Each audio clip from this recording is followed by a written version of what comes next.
In today's video, I'm going to teach you how to link to a specific slide in a different presentation in PowerPoint. This is a really handy skill to have, especially if you're dealing with multiple presentations and want to create a seamless flow between them. So, let's dive right in. First things first, you'll need to launch PowerPoint on your desktop. It may seem obvious, but it's an important step to make sure you have the application open and ready to go.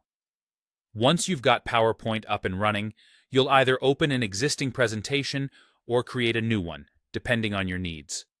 Now, once you have your presentation open, you'll want to select the text, image, or shape that you plan to turn into a hyperlink. This could be anything on your slide that you think would serve as a good point of interaction for the audience. Whether it's a word, a picture, or an icon, what matters is that it stands out and invites the audience to click on it. With your object selected, you'll want to right-click on it. This will bring up a context menu where you'll select the option that says Hyperlink. Another way to get there is by heading to the Insert tab in the ribbon at the top of your screen and then clicking on the Link button. Both of these routes get you to the same place. Once the Hyperlink dialog box appears, you'll see several options on the left-hand side.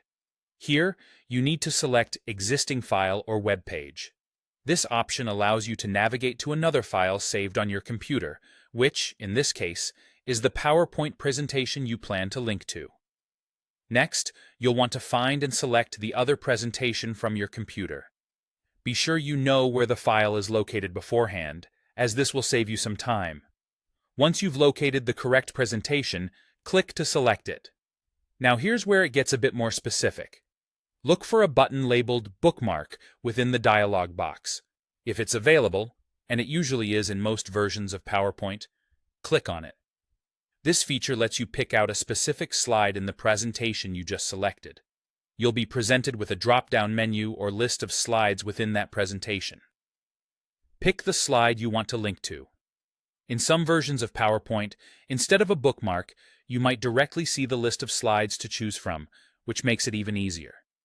Once you've picked your slide, click the OK button to finalize your hyperlink. And there you have it. You've successfully created a hyperlink that links directly to a specific slide in another PowerPoint presentation. Congrats! This small but powerful tool can greatly enhance the flow of your presentations and make your work immensely more interactive and engaging.